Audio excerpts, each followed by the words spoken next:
আসসালামু আলাইকুম। আজকে আমি যেটা রাঁধবো সে পিঠার নাম হচ্ছে চন্দন কাঠ পিঠা। আর এই পিঠা নাকি অমিতাভ বচ্চনের খুবই পছন্দ।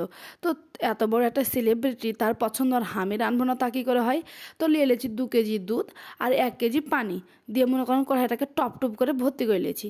এবার দিয়ে দেবো মনে করেন খেজুরের একটা বড় দলা গুড়, কিন্তু দেখনু যে মেলা বড় দলা গুড়, সে লাগে আর কি আমি এটাকে শিলপাটা দিয়ে একটু ভেঙে ভেঙে নিনু, লেয়ার ভিতরে দিয়ে দেনু।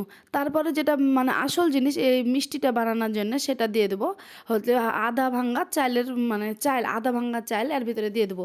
আর মনে করেন একটা গোটা নারিকেল খান কুড়িয়ে রেখেছি, সে নারিকেল খান আর স্বাদ মতন আপনি লবণ খান।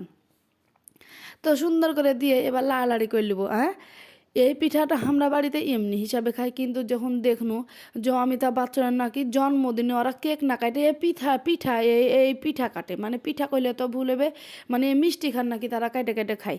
আর এত বড় একটা কথা, যেটাকে আমরা কোনো পিঠাই মনে করি না বা কোনো মিষ্টি মনে করি না, এটা মনে করেন এমনি একটা মুখরোচক খাওয়ার হিসাবে শীতকালে আমরা বানিয়ে থাকি আর কি। তো এভাবে করে মনে করেন হাত দিয়ে লাড়াচাড়া করে নিতে হবে, হাত দিয়ে কিছুক্ষণ লাড়াচাড়া করে নেবো। লাড়াচাড়া করা যখন হয়ে যাবে তখন এটাকে চুলার উপর দিয়ে দেবো। চুলার উপর দেওয়ার পরে যেটা শুরু হলো সেটা হলো হাতের ক্যালমা। এখন মেলা জন করবে হাতের ক্যালমা, আবার এটা কী জিনিস? যে হাতের ক্যালমা কোনো জিনিস নয়, এটা মনে করেন চুলার আঁচটা হালকা রাখে লাড়িয়ে যেতে হবে, লাড়িয়ে যেতে হবে, লাড়িয়ে যেতে হবে, মানে আপনার হাতে যে একটা শক্তিখান আছে এটা আপনাকে বুঝিয়ে দিতে হবে। দিয়ে মনে করেন লাড়িয়ে যেতে হবে, লাড়িয়ে মানে আপনাকে থামাই যাবে না, একটু থেমে গেলেই মনে করেন আপনার মানে নিচে মিষ্টির পিঠা বা পিঠা খান বা মিষ্টি খান নিচে কিন্তু লেগে যেতে পারে। এটা পিঠা না মিষ্টি আপনার একটু বুঝার একটু কনফিউশনে লেগে যাবে। কেনে আমি কই এটা পিঠার মতনও খাইতে, মানে শীতকালীন মেলাজনা কয় পিঠা, কারণ এটার নাম হলো চন্দন কাঠ পিঠা। আবার মেলাজনা আবার বানানোর ক্রিয়াক্রম দেখে কইবে এটা তো পিঠা না, এটা তো মিষ্টি। তো যাই হোক, পিঠা হোক আর মিষ্টি হোক, খাইতে যে কি দারুণ আপনাকে কি কহব। তো এই যে দেখেন হাতের ক্যালমা, হাত দিয়ে মনে করেন লাড়ে এটাকে এমনভাবে মনে করেন আটটা করতে হবে এক কড়াই হয়ে আছে তলা এখানে যেন লাগিয়ে যায়, মানে তলার ভিতরখানে চলে যাবে একবারে। মনে করেন যে উপরে এরকম আর টাপটুপ হয়ে আর উপরে বলক উঠবে না, নিচে তলাখানে লেগে যাবে, দিয়ে যখন মনে করেন ছলনি থেকে আপনার খুলবে না এবারে আটটা আটটা হয়ে যাবে, তখন বুঝবেন আপনার চন্দন কাঠ পিঠা হয়ে গেছে। কেউ জানতে চাইলো না, তারপর আমি কহে দিই এই পিঠার নাম হলো চন্দন কাঠ পিঠা। আসলে আমরা এই পিঠাকে চন্দন কাঠ পিঠা কয়ে থাকি। কে কী কহে আমি জানি না, যে যেটা কহেন সে সেটা অবশ্যই সেই নামে কইবেন। তো মনে করেন এভাবে লাড়াচাড়া আরও মনে করেন কিছুক্ষণ লাড়াচাড়া করে নেবো, করলে এবার শিল পাটাখানকে আমি হাতে ধরে নেব। শিলপাটাখানকে ধরে নেবো, দিয়ে একটা জিনিস আপনাকে আজকে দেখাবো বা কহবো, বা যারা জানেন না তারা অবশ্যই আজকে শিখেলেন। সেটা হলো কি, শিলপাটাখানে আমি নিয়ে নেবো এলাচ। এলাচ নেবো না, এলাচের উপর খোসা খানকে আমি কী করবো, ফেলে দেবো। ভিতরে বিচি যে খান আছে সে বিচি খানকে আমি নিয়ে নেবো।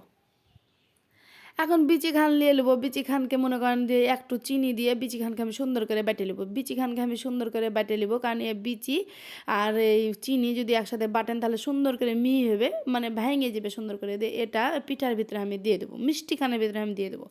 তো এই মিষ্টি খানের ভিতরে আমি যখন দিয়ে দেবো, মুখে মানে সুন্দর একটা ঘ্রাণও লাগবে, আবার পিঠাতে সুন্দর একটা গন্ধ লাগবে, মানে মিষ্টি যে একটা সেন্ট থাকে সেটা থাকবে, কিন্তু আপনার দাঁতে বা কোথাও পড়বে না, আপনার খারাপ লাগবে না। তো দিয়ে দেবো, তারপরে দিয়ে দেবো আরও 1 চামচ ঘি। ঘি দেওয়ার পরে চুলাতে কিছুক্ষণ লাড়ালাড়ি তো চলতেই থাকবে। এবার মনে করেন দুটো থাল নিয়ে নেবো, দুটো থালি নিয়ে জিভানিরা দুটো থালির মধ্যে মনে করেন আবার 1 চামচ করে ঘি দিয়ে দেবো। সে 1 চামচ করে ঘি দিয়ে আবার মনে করেন থালির চারিকান্ধাতে মেখে নেবো। কেনে মেখে নেবো? কারণ যাতে এই মিষ্টিটা বা পিঠাটা সুন্দর করে উঠে যায়।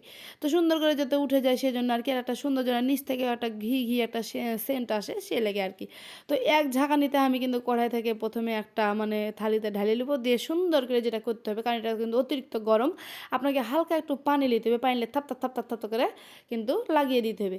আর এটা কিন্তু সাথে সাথে কাটা যাবে না, পরের দিন সকালে যেটা হবে সেটা হলো দেখেন এই পিঠাটাকে আমি কি সুন্দর করে মানে তিন কোনা করে কাটবো। হ্যাঁ, এই পিঠা নাকি অমিতাভ বচ্চনের পছন্দ, আর এই পিঠা আমি রানবো আর আপনারকে শেয়ার করব না তা কী করে হয়? তো আপনারা অবশ্যই অমিতাভ বচ্চনের পছন্দ, মানে সেলিব্রিটির পছন্দ, মানে কি আপনার আমার হারকে সবারই পছন্দ, সেলিব্রিটি পছন্দ করেছে আর আমরা সেটা খাবো না তা কী করে হতে পারে? তো অবশ্যই এভাবে বানাবেন, বানায় দেখে নেবেন, দেখে নিয়ে মনে করেন খাবেন, দেখবেন সত্যি কথা কইতে এটা দুর্দান্ত। মানে এক কথা যদি কোয়া যায় এটা কীরকম খাইতে, তো দুর্দান্ত। তো এই যে পানি দিয়ে থাপ থাপ থাপ থাপ করে আমি কিন্তু এটা লাগিয়ে নিয়েছি, লাগিয়ে নিয়ে আজকে আর লাড়বো না, এটা কিন্তু রাতের বেলা ভিডিওটা চলছে।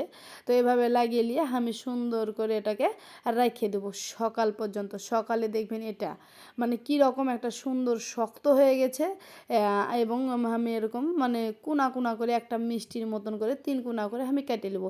কাটলে মানে পিঠে কে কী খাইবে যে মানে হাত থেকে সবার থালি থেকে তুল ছাড়িয়ে চলে যাচ্ছে, তুল ছাড়িয়ে চলে যাচ্ছে। তাই আর কি এভাবে আমি আপনাকে দেখানো। তো আজকের মতো ভিডিও পর্যন্তই। আল্লাহ হাফেজ।